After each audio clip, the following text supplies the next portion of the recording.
Very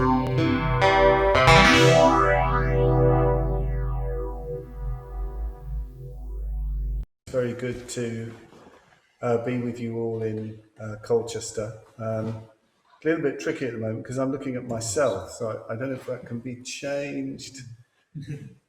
It can, hooray. I can just see you now.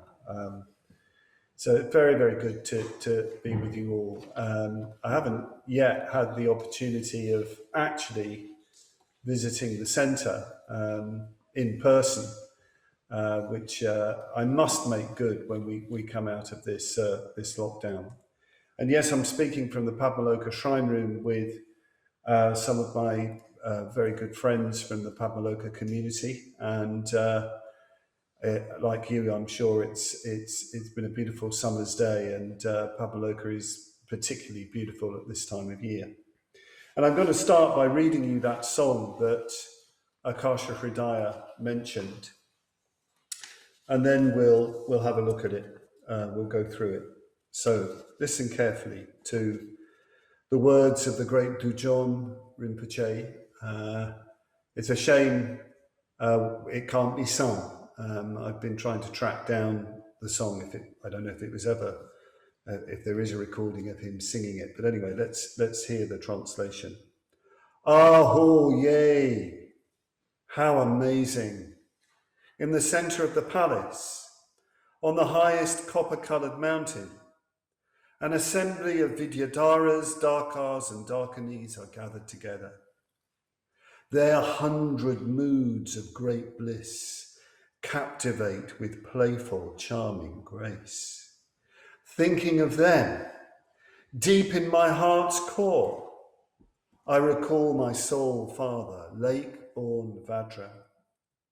The vivid splendor of your body, arrayed with the major and minor marks of physical perfection, overwhelms all other appearances in existence. Your melodious speech of the great secret channels is a tambura's sweet sound, and your sublime mind has the nature of undefiled luminous wisdom. What can rival this feast? Seeing the Guru's beaming face. Smiling, smiling amidst loving sidelong glances from bright twinkling eyes, singing, singing the sweet, secret, symbolic songs of the Darkanis, flashing, flashing as they sway in swift dances, amazing and wonderful. My hope to gaze again and again is unbearable. Such a wonderful sight, yet cataracts of dense stains of dualistic thought cover the young water bubble eyes of this wretched child. I have no chance to see this marvel. Despondent with regret, I call out in lament, Lotus born, do you not hear me? If you hear me, take your golden scalpel of wisdom and compassion and remove the shell of the thick veil of my ignorance. Come, take my hand in yours. Let me feel your fingers holding mine, and please lead me, my only father, to your realm, your garden of great joy. Right now, if I cannot be counted among the fortunate ones, send Vidyadharas, Darkars, and Darkanis as companions to console me. In joyful delight, I will participate in glorious feasts of untainted great bliss, and joyfully run after you, my father. My body, a white eagle, swelling with the youth of threefold faith, has wings of vision and action in unison. And when I am fully endowed with the 6 strengths of all the pure samayas, then the citadel of lotus light will not be so far away. My male and female divine companions, a Dharma family who share the same karma and good fortune, make prayers of aspiration to join the ranks of the Vidyadharas. In an exultant mood, with joyful laughter, Let us go, joined as one, never separating, to the terrestrial pure land. Thus, a song of yearning arises of itself in this young cuckoo's melodious voice, sung in my throat's energy center of rapture's playful dance of bliss, a messenger to invoke my guru's heart stream. Send down now the gentle honey nectar shower of your blessings. I, Jigdral Yeshe Dorje, a fortunate child, born in Pemako, a ray of lotus flowers region, spontaneously spoke this at the age of 19, on the 10th day of the 11th lunar month, in the water dog year, 1922. So, yes, this is the song I want to comment on this evening. It's one of my favourite songs to Guru Rinpoche, to Padmasambhava, the Lotus Born, and sung by the great Dudjom Rinpoche, Jigdral Yeshe Dorje. Yeshe Dorje means Jnanavajra, who was born in 1904 in this Pemako region, southern Tibet, and who died in 1987 in the Dordogne in France. I had the great good fortune, actually, of obviously my connection with Dudjom Rinpoche comes through Bhante, because he was one of Bhante's main teachers. He initiated Bhante in particular into the Vajrasattva sadhana and the Nyingma Pa protectors. And I had the great good fortune of going to a teaching he gave in London, in Kensington Town Hall, not long after I was ordained. He was obviously quite an old man then, and he spoke on the Buddhist path, and at the end gave a special blessing, and we all went up, and he showed us an image of Padmasambhava, a sacred image. So I've long felt a strong connection with him. And yes, I became aware of this song. There was a book published some years ago now. It was when Bhante was living in Madhyamaloka in Birmingham, and a book was published of Dudjom Rinpoche's teachings, and of course Bhante was going through it, and I was seeing him, and he particularly pointed to this song. He thought this song was unique among all the songs, and many of the other teachings and songs and poems in the book, Rinpoche had been sort of entreated to write for disciples, and so Bhante felt they were a bit formal, but he with this particular song, there's a spontaneity and a freshness to it, Bhante thought, and he thought it would be particularly good to have this recited on Padmasambhava days. So ever since then, I've regularly turned to this song, and I've been thinking for quite a long time. I am asked quite often to speak about Padmasambhava because of my own response to Padmasambhava. And I've been thinking for quite a long time, the way you can really get to know Padmasambhava, perhaps any of the deities, is if you start to be aware of how the great devotees of Padmasambhava relate to Padmasambhava, if that's the right word. How do they regard Padmasambhava? Because Padmasambhava is a deeply mysterious, unfathomable figure in Buddhist tradition, well, like all the Buddhas and Bodhisattvas. So we need I feel we particularly need to hear what the great devotees and disciples have had to say, and frequently that's in the form of devotion. And as you can see, this is full of devotion, this particular song. So let's start going through it and see where we get to. So it begins with wonder and amazement. Aho ye, how amazing. Wonder and amazement. This is so important. We can read up books on the Buddhas and Bodhisattvas and, read all, what the symbolism means. That's all nonsense to begin with. That's stamp collecting. That's Orientalism. That's antiquity.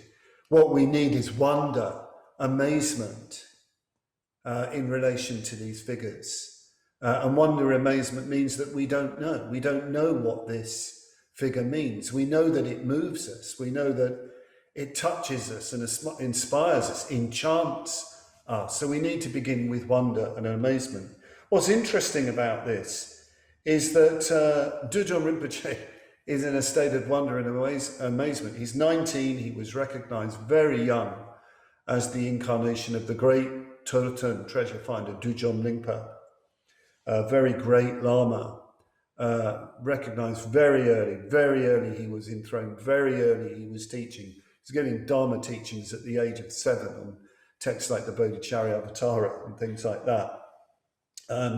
So he was very active early on, really reviving the Nyingma Pa tradition in the region that he came from, the Nyingma school that is particularly associated with Padmasambhava. And it's interesting, he encountered a lot of opposition from the then Tibetan government and sort of blocking his path. In fact, throughout his life, Dudjom Rinpoche had difficulties. When he lived in Kalimpong, when Bhante knew him, he was actually jailed for all sorts of strange to do with Tibetan political intrigue. He hadn't done anything wrong, and he's in this jail, and all his disciples, hundreds, thousands of people, were circumambulating the jail and doing puja to the jail. And Bhante had to go and tell the commissioner of police that if you don't release this man soon, there's going to be major trouble. Very gentle person. He's famous for his gentleness. His previous incarnation was regarded as incredibly fierce and dangerous, and his disciples entreated him to have a more gentle incarnation in the next life. And Dudjom Rinpoche was noted for his gentleness. And as a young man, he's incredibly beautiful. You see photographs of him. He's so sort of androgynous, lovely, long, glossy, black hair, very refined, very beautiful man. So he's singing in a state of wonder and amazement at a time of great difficulty. That's irrelevant, great difficulty, because he is in the presence of Guru Rinpoche, of Padmasambhava, in the center of the palace, on the highest copper-colored mountain. An assembly of Vidyadharas, that's holders of mantric knowledge, Darkars and Darkanis are gathered together. Their 100 moods of great bliss captivate with playful, charming grace. Thinking of them deep in my heart's core, I recall my soul father, lake-born Vajra, Tsokyi Dorje. This is one of Padmasambhava's names. Padmasambhava has many names. He's known as the lake-born Vajra because the tradition is that he was born out of a Vajra in a lotus in the land of Urgyen, Uddiyana, in a mythical land in northwestern India. Probably they think it's the Swat Valley in what's now Pakistan. And this is his mythical origins. He's the lake-born Vajra. And of course, if you've know anything about Padmasambhava, his life story embraces India and, of course, taking the Dharma to Tibet. He didn't die. He left Tibet and went off to Zangdog Palri, Chamaradvipa, the glorious copper-coloured mountain, somewhere in the southwest. Nobody quite knows where this southwest is, and his task was to subdue and convert the Rakshasas, the flesh-eating ogres that are in danger of devouring the entire human race. Some people think it's the modern world. That's where Padmasambhava is residing, somewhere on the copper-coloured mountain. And my goodness, I'm glad he's there, because we know who these Rakshasas are, and we know what they're doing. So we desperately need to entreat Padmasambhava on the copper-coloured mountain to save us from the ogres of materialism and bigotry and ideology that are threatening to take over the entire world. I remember when I've got quite a strong feeling for the copper-coloured mountain. When I first got involved in the Dharma, I used to go to a sort of hippie shop in Brighton, and they sold lots of posters of reproductions of tankas, Tibetan tankas scroll paintings, and there was one from the Victorian Albert Museum, fabulous painting of Padmasambhava on the copper-coloured mountain. Padmasambhava is a tiny figure at the centre of a sort of pagoda-like palace, and he's there with these flashing eyes and this incredibly ecstatic, wrathful smile, holding his Vajra and his skull cup, and all around him there's just this incredible display of dancing Dakinis and Dakars and Vidyadharas, incredible energy and activity within the still centre, the presiding genius over all that creativity. The Pure Land of Padmasambhava is a wonderful display of creative energy. It's constantly creating and recreating and sending out emanations to liberate living beings. This is the vision of the ultimate state, according to the Nyingma tradition, according to this Padmasambhava tradition. It was one of that particular image was one of the reasons why I went on my own journey to Padmasambhava. So Dudjom Rinpoche is seeing this. He's having a vision of this incredible splendor, this activity, and they're in these 100 moods of great bliss, these moods of ever-changing bliss, the bliss of liberation. This is the state of being with Padmasambhava, and all these figures are emanations of Padmasambhava. They're his energies. In other words, the vision of enlightenment in this tradition is a vision of a world, the vision of a transcendental or spiritual community. And in response to that, Dudjom Rinpoche says, deep in my heart's core, I'm longing to see my only father, the lake-born Vajra. Deep in my heart's core, I recall my soul father, the lake-born Vajra. My heart's core, the language is so strong, and his father, his real father, his spiritual father, is Padmasambhava.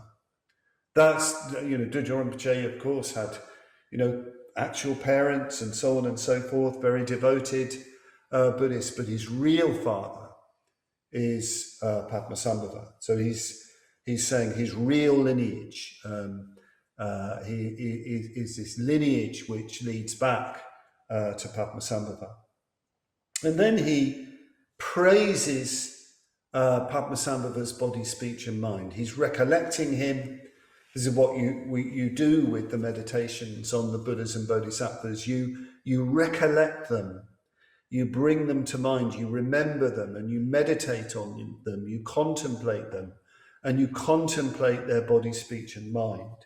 So he says, the vivid splendor of your body, arrayed with the major and minor marks of physical perfection, overwhelms all other appearances in existence.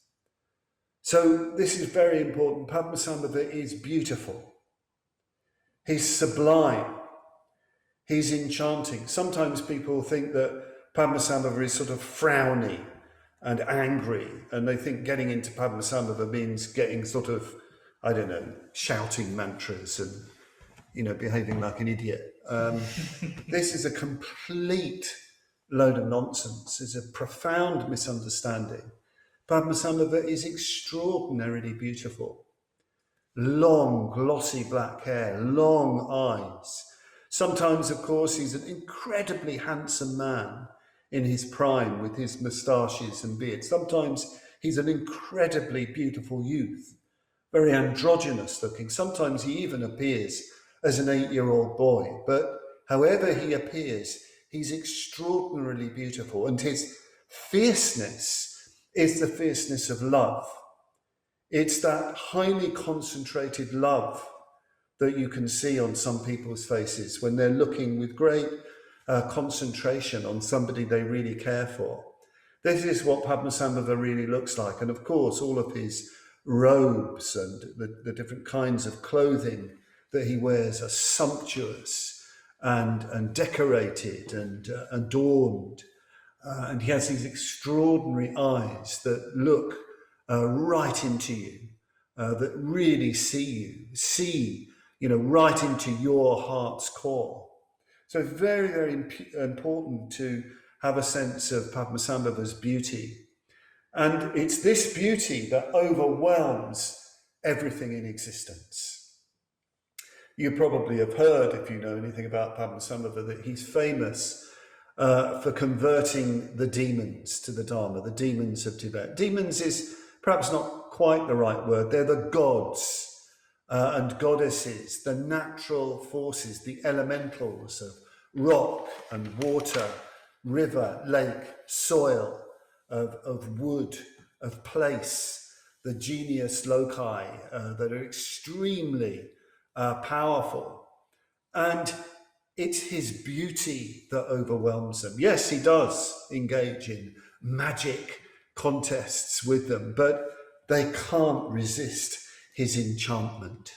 They just cannot resist. We've got a painting here in the shrine room of Padmasambhava with his Vajra just looking down at actually a rather lovely god, demon, who's bowing before him and willing to give the heart of his life towards him. And it's an incredibly handsome Padmasambhava. So yes, he's what is known as the sovereign of the visible world, Padmasambhava. He is the master of all appearances and of all existence. And he does that particularly with his beauty, with his enchantment. People can't resist him.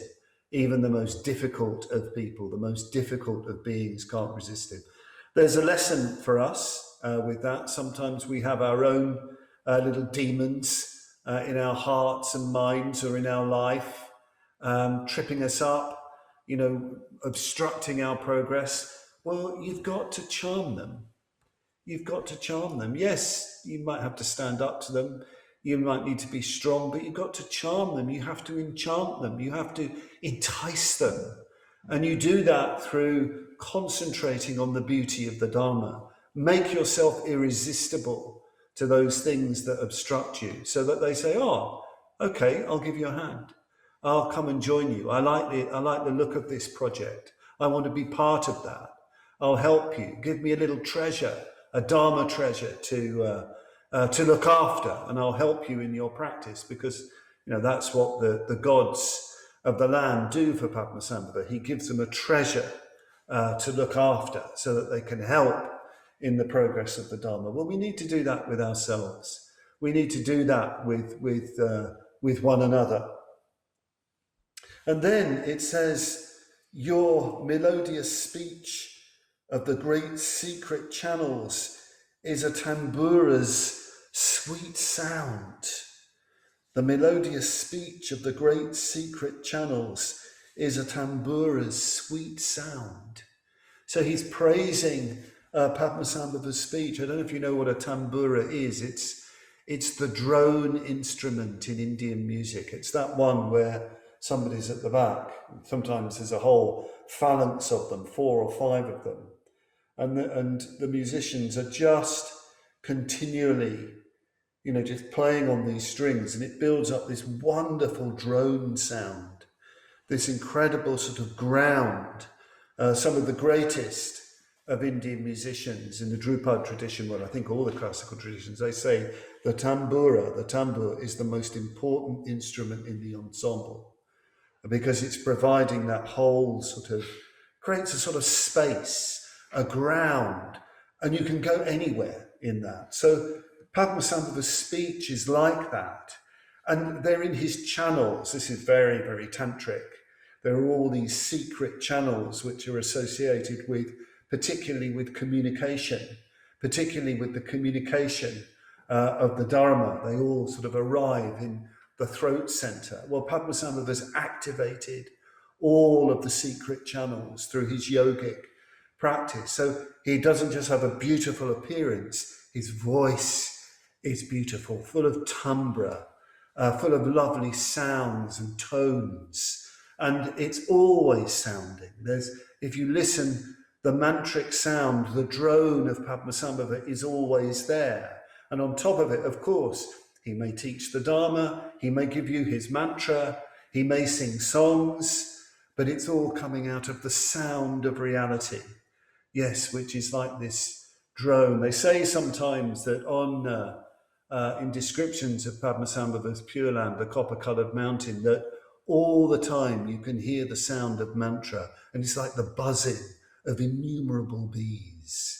Just a wonderful sound, which you can sort of just lean into, relax into. And of course, they say the sound has no real source. It's just there, the sound of reality manifesting, the unstruck sound, the sound of itself. And of course, there's all the sweetness of his Dharma teaching, so many teachings coming out of that and going back into that sweet, melodious sound of the tambura. So Dudjom Rinpoche is aware of that, aware of those sweet sounds. Of course, this brings up the whole area of mantra. There is a mantra associated, more than one mantra associated with Padmasambhava, but the main mantra is Om Ma Hum Vajra Guru Padmasambhava Hum, which you can give a meaning to. In fact, a multi-valency of meanings, so many meanings, but really it's the sound that you pay attention to. You listen to the sound of undefined meaning, and you let that speak to you, vibrate to you, let it activate your own secret channels, so that it becomes part of your own speech, your own communication. And then Dudjom Rinpoche praises Padmasambhava's mind. Your sublime mind has the nature of undefiled luminous wisdom. That's Padmasambhava's mind. Undefiled luminous wisdom. It's a mind, a consciousness which is beyond subject and object, beyond all duality. It's a vast consciousness, completely at peace, completely still, completely equanimous, and yet can spring up into compassionate activity at any time, highly expressive when it needs to be highly expressive, and yet always in a state of complete quiescence. There's a lovely description that Bhante gives of seeing Dudjom Rinpoche for the first time. It would take me too long to read it, but he saw Rinpoche at a ceremony, a Bhumi Puja, a puja to consecrate the land. When Dudjom Rinpoche monastery in Kalimpong, the monastery called the Glorious Copper-Coloured Mountain was being built out in the cantonment area of Kalimpong. I actually went to that monastery on a visit to Kalimpong. It's hugely impressive. But Bhante said there was all this activity going on, all these dignitaries, all these people, and Rinpoche was doing his puja and standing, wearing a simple blue Tibetan dress. Rinpoche was a layman, he wasn't a monk, so-called layman, in a way transcending distinctions of layman and monk. He was Dudjom Rinpoche. And Bhante said that he just had the sense that Rinpoche's consciousness, his mind, was completely still, absolutely unruffled. Whatever was going on around, it didn't affect his consciousness at all. It really impressed Bhante. So Bhante had a vision, if you like, of Rinpoche's luminous mind of luminous wisdom. So, of course, Dudjom Rinpoche can recognize the luminous wisdom of Padmasambhava. So he says, what can rival this feast? Seeing the Guru's beaming face. Padmasambhava's appearance is a feast, a banquet. His appearance in the Pure Land is what will really satisfy, what will really nourish, the real food for our hearts, for Dudjom Rinpoche's hearts. And of course, the song of Dudjom Rinpoche is being sung itself in what's called a Gana Chakra Puja, a puja of the circle of the Gana. The circle of the Gana is the Gana is very hard to translate. It's the intimate body, like it's a word for spiritual community in Tantric Buddhism, but it's very, very intimate. It's the disciples around a particular teacher, very devoted to that teacher.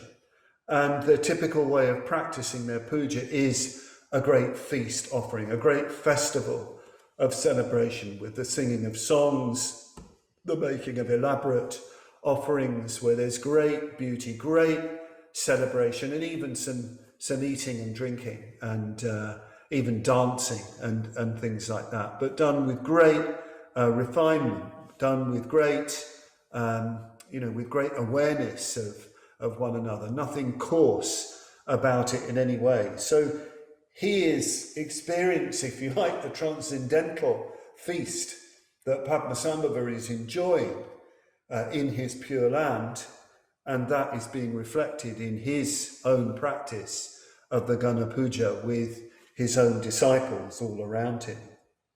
And it's wonderfully sensual what he's seeing. As he goes on, you can hear the sensuality of what Dudjom Rinpoche is seeing in Padmasambhava's Pure Land, because it goes smiling, smiling, amidst loving sidelong glances from bright twinkling eyes, singing, singing the sweet secret symbolic songs of the Darkinis, flashing, flashing as they sway in swift dances, amazing and wonderful.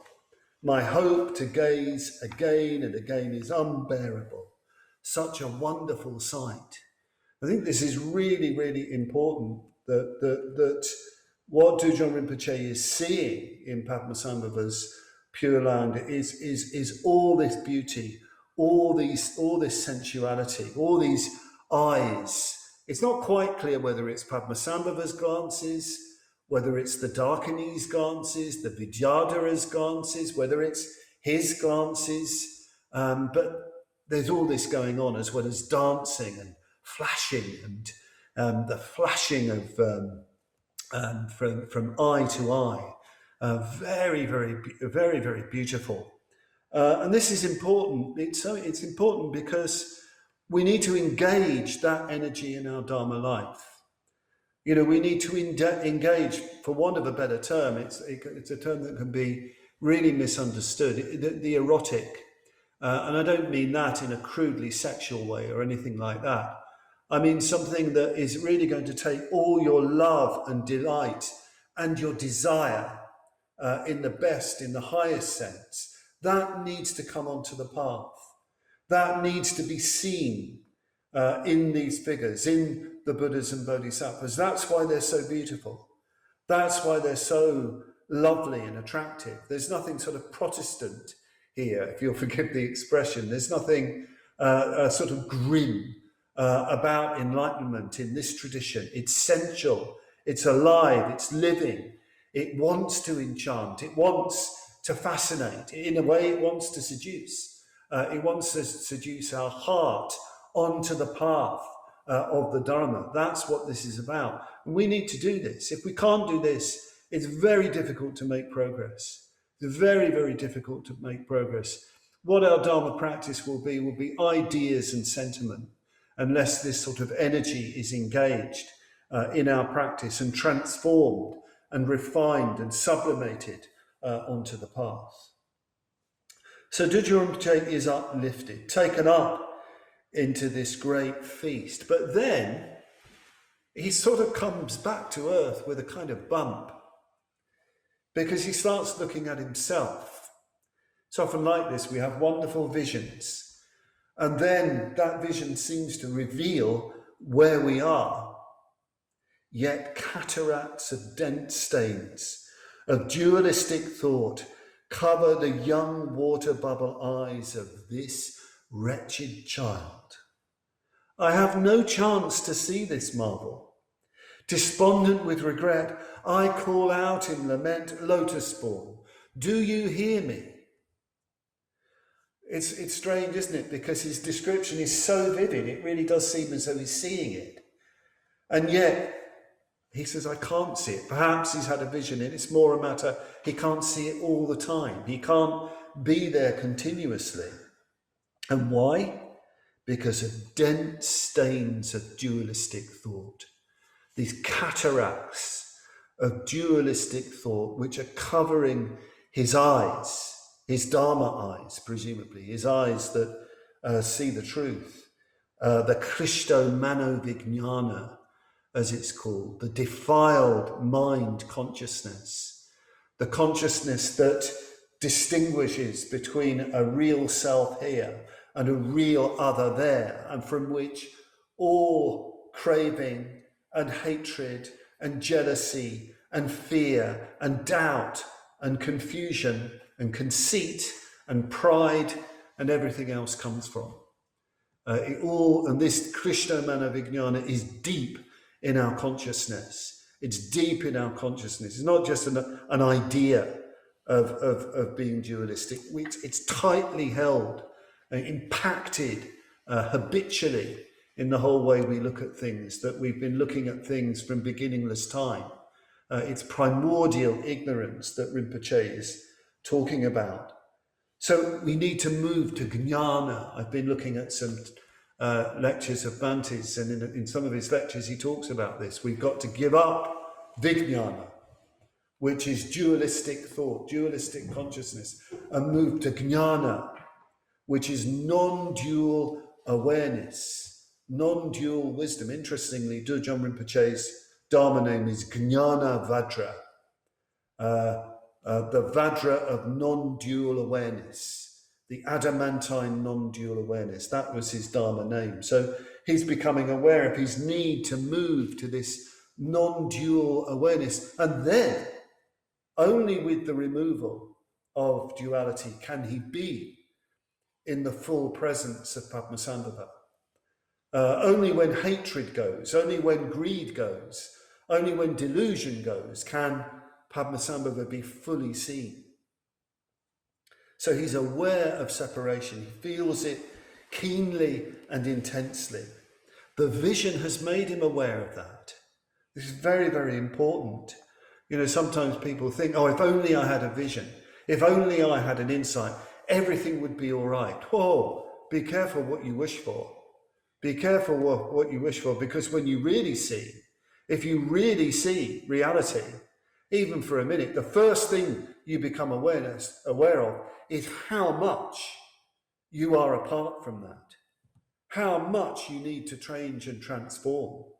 I mean, if it's a real vision, if it's not a real vision, you'll get very conceited, which, you know, we see quite a lot of. But if it's a real vision, you realize how much you have to do, because you've seen reality face to face. So he feels very much apart from things. So he calls out in longing. He cries out in longing, a great lament. This is, again, very, very important. Often we don't make very much progress because we don't realize how far we are away from the ideal, how far away we are from Padmasambhava. We don't realize how far we have to go. We don't realize how perilous our situation is. We don't have a strong enough vision of it, of where to go, and we don't long deeply enough. We don't yearn and lament enough. If we could have that more strongly, we'd make so much more progress. And then he asks Padmasambhava to do something. He doesn't call out, he gets very specific. If you hear me, take your golden scalpel of wisdom and compassion and remove the shell of the thick veil of my ignorance. Your golden scalpel. Gold, of course, the precious metal of complete purity. The golden scalpel. We're used to the sword of wisdom. Here is the scalpel of wisdom. So he's calling on Padmasambhava to be the skilled surgeon, to cut out the cataracts, to cut out the ignorance, the shell of ignorance on his eyes. The real teacher is the skilled surgeon. And of course, when you go to a surgeon, you just give up completely to the surgeon. You put yourself entirely in the hands of the great physician, of the great doctor. You don't argue with him. You don't say, well, look, could we have a discussion about how you might do this? Because I have a feeling you might not do it properly. And I'd actually quite like to have a say in how you might cut out the cataract, because, I feel that maybe... No, we don't do that. We don't do that. We let go. We give up. We surrender. This is what Rinpoche is doing to Padmasambhava. Become my doctor. I'm going to be in your hands completely. You cut out these cataracts. It's a very, very difficult thing for us to even contemplate, us highly egalitarian beings. Very, very hard to understand what this might be like. We can only sort of bow our head in wonder at being like that. And reminds me of the Sufi tradition, where it says that the disciple in the Sufi tradition is like a corpse in the hands of the corpse washer, the sheikh, the pir, being the washer of the corpse. So completely passive to the guru. Don't take that literally, because of course to completely surrender to the teacher means that you have to apply the teaching actively. It's not literally that Padmasambhava can do an operation on you. The operation you do on yourself by following the instructions of the Dharma. You don't sort of argue about what the Dharma is. You take up the training as it is given. You practice ethics. You practice meditation. You practice wisdom. You practice the paramitas as they're taught. And in that way, you remove ignorance.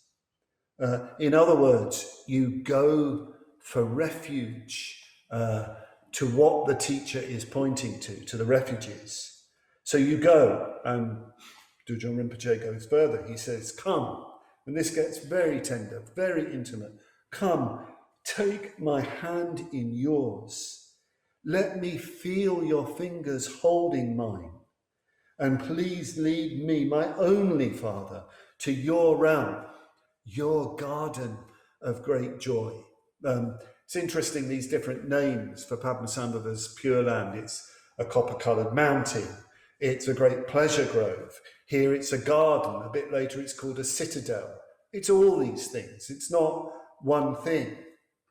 But here he's asking to be taken by the hand and to be led into that realm. And of course, you've got to put out a hand. You've got to put it out to the guru coming towards you, and making notes on this. I was reminded of a painting that used to be incredibly popular in the 1980s in the movement, in the order, certainly amongst some of us. It's a painting from the National Gallery. It's from the school of Verrocchio, a Renaissance painting, and it's of Tobias and the angel. And it's a very, very lovely painting. It's based on a biblical story, the book of Tobit. And there's the angel in a typical Tuscan landscape, with his wings and so on, and slightly off the ground. Very beautiful, strong angel. And his hand is down like that. And a young man, Tobias, is putting out his hand, and his cloak is imitating the wings of the angel, and he's looking up towards the angel. It's a really lovely painting, and this we used to see as a symbol of Kalyana Mitrata in those days. That's what Kalyana Mitrata really is.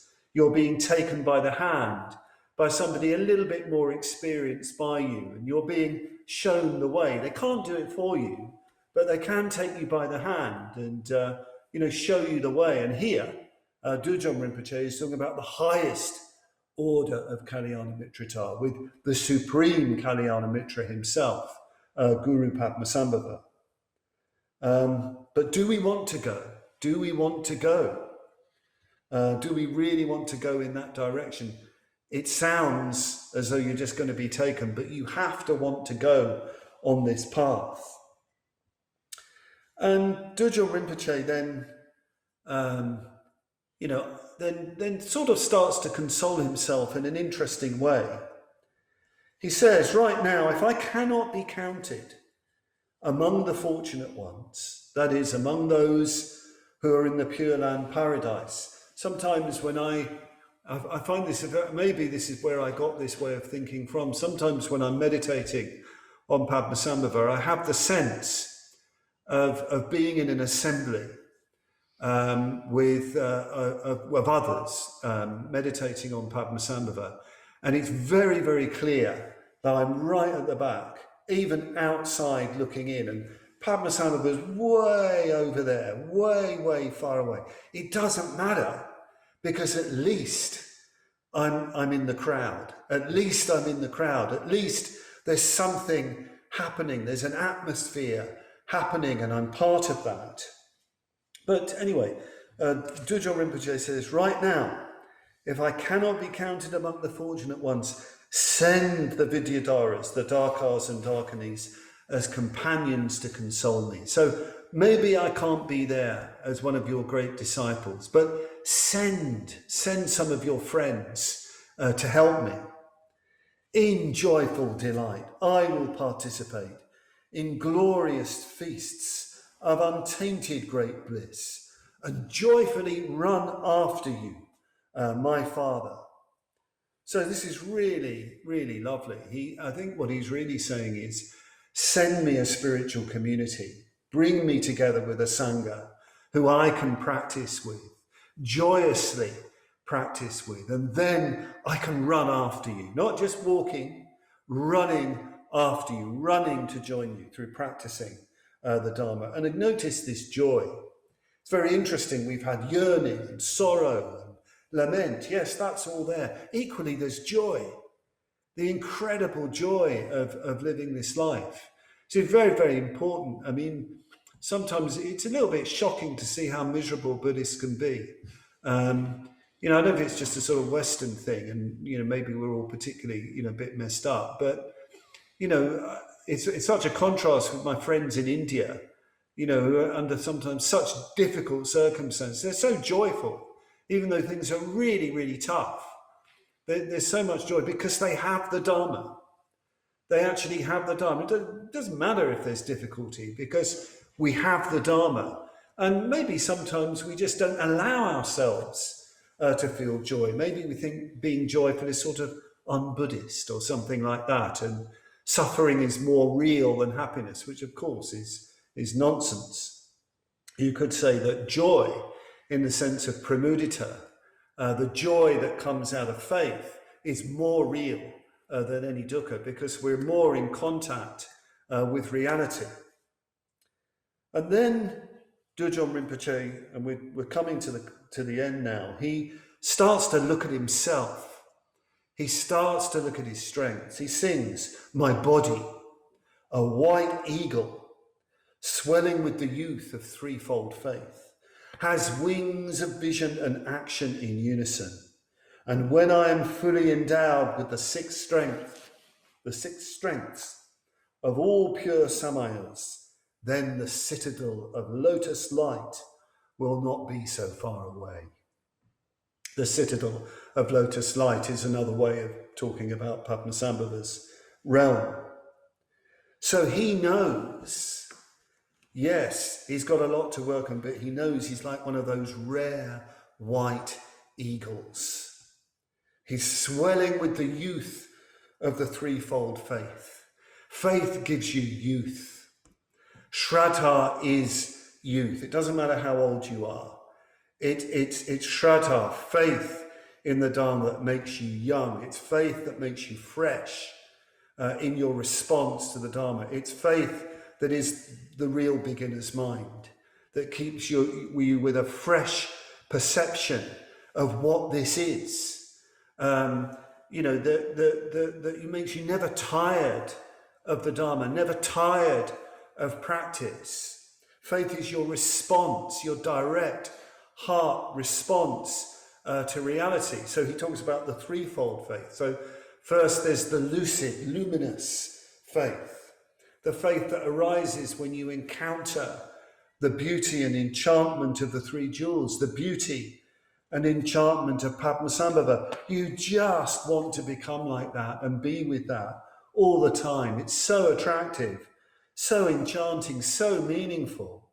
It enriches you so much, and that makes you completely clear. Everything is clear. There's no doubt about what you're doing with your life. Everything else. There's no other game in town than this. There's no other feast than this. And that makes you really serene.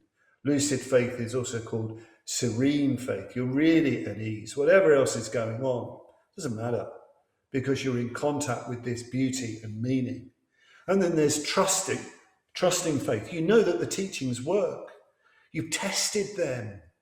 You know that actions have consequences. You know that ethics works because you've practiced the precepts. You know that works. You know that meditation works because you meditate regularly and you see it working. You know that wisdom works. You know that studying the Dharma, the words of the Buddha, the words of Bhante, the words of Padmasambhava, you know that's true. You weigh them. You start looking at life through those eyes, and you know it's true. Padmasambhava's teachings work, so you feel trust, confidence, strength, that kind of faith. And you have longing faith. You know that only enlightenment can satisfy you. You live only for that, only for the path to enlightenment. You long only to do that, and only to liberate yourself and others from samsara. Padmasambhava is communicating all that to Dudjom Rinpoche. That's all he wants. That's the strength. That's what his body, not just the physical body, but the whole sort of psychophysical being is swelling positively, becoming larger with this faith. It gives great strength. And his wings, the wings of this rare white eagle, are vision and action in unison. The vision being the right view of the Dharma of life, and the action, which is the expression of that right view, that vision of life. These wings are working in perfect harmony. There's no discrepancy between your view and your conduct. And this is how the eagle, the great white eagle, Dudjom Rinpoche, is flying. There's a great saying of Padmasambhava which illustrates the union of vision and action. He says, my vision is as vast as space, as vast and open as space. Shunyata, luminosity, pure non-dual awareness. That's his vision all the time. And yet my attention to actions and consequences are as fine as finely milled flour. So there's that complete space of vision, that openness, and yet there's an attention to detail and conduct in life. That's what we have to keep in unison. And then there are the six strengths of all the pure samayas. Samaya means an oath that you take with your guru when you receive tantric initiation. The very, very powerful, solemn oath, a commitment to particular practices that guarantee your Dharma life. But they say the six strengths, the commentators say, the strengths are the strengths of a white eagle. So I just had a quick, wonderful, isn't it, Google? I looked up, well, what are the strengths of an eagle? Well, it just gets up, they're obvious, aren't they? This incredible vision that can see the tiniest thing moving on the ground, right up in the vastness of space. There's that strength. So the Dharma practitioner needs to develop this far-seeing, all-encompassing vision. The eagle can fly high, can soar and soar, can plunge, can move and just hang on the currents of air, on the thermals, can hover. can just respond to ever-changing circumstances. The eagle can be completely still. And of course, the eagle is the king, the queen of birds, and ever watchful. So this is describing, Dudjom Rinpoche is describing, I think, with this metaphor, what needs to be perfected in Dharma practice, in Dharma training, in ethics, meditation, wisdom, activity. It's becoming like a white eagle, being able to soar and plunge and see like that. Not, of course, through killing things. Well, you might kill ignorance, but with that incredible freedom to go anywhere and do anything for the benefit of all. Well, when that is perfected, well, then the land, the citadel of the lotus light will not be so far away, will be near. And then he's aware of his companions on the Dharma life, his spiritual family, because he's probably singing this spontaneously in a puja, with, his monks and his nuns and his laymen and laywomen and his yogis and yoginis all around him. I once saw a wonderful film of Dudjom Rinpoche sitting, the manifestation of Padmasambhava, sitting with his white robe over his red robe. And on one side, there are all these yogis, with their long hair and scantily clad. And on the other side are monks in their robes. And there they all are. It doesn't matter what their lifestyle is. And they are all looking at Dudjom Rinpoche. They are all looking at the Guru. They are united in and through the Guru. So he's probably surrounded by an assembly like that. My male and female divine companions. His companions are divine. Our companions in the Sangha are divine. A Dharma family who share the same karma and good fortune. Make prayers of aspiration to join the ranks of the Vidyadharas, the knowledge holders. In an exultant mood, with joyful laughter, let us go, joined in one, never separating, to the terrestrial pure land, the pure land in this world. So he's really evoking the oneness of the Sangha, the oneness of the Dhamma, to go to the pure land together. Perhaps he's even saying that's how you create the pure land in this world, by being a Sangha united like that in devotion to the teacher, full of that faith and living like a great white eagle. We are not alone. We have one another, and we are in some way perhaps already in the presence of Padmasambhava in his pure land. So let's do everything we can to make this world like his pure land, this wonderful festival of great bliss. Finally, he's not an eagle now. He's a young cuckoo. It's springtime. And we know when I first, when you hear that cuckoo, a few weeks ago I heard up the road the first cuckoo of spring. Then I had to go and listen to Delius, of course. And you're in springtime. And it's such a magic, wonderful sound. And, you just want to go where that cuckoo is. And, you'll never find that cuckoo. It's just that wonderfully elusive sound. So he ends, thus, a song of yearning arises of itself in this young cuckoo's melodious voice, sung in my throat's energy center of rapture's playful dance of bliss. A messenger. The song is itself a messenger. Perhaps it's a cuckoo.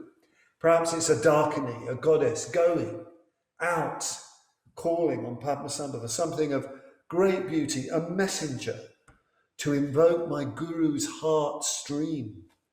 Send down now the gentle honey nectar shower of your blessings. And one feels, singing this song, reading this song, contemplating this song, that the honey nectar of blessings are there.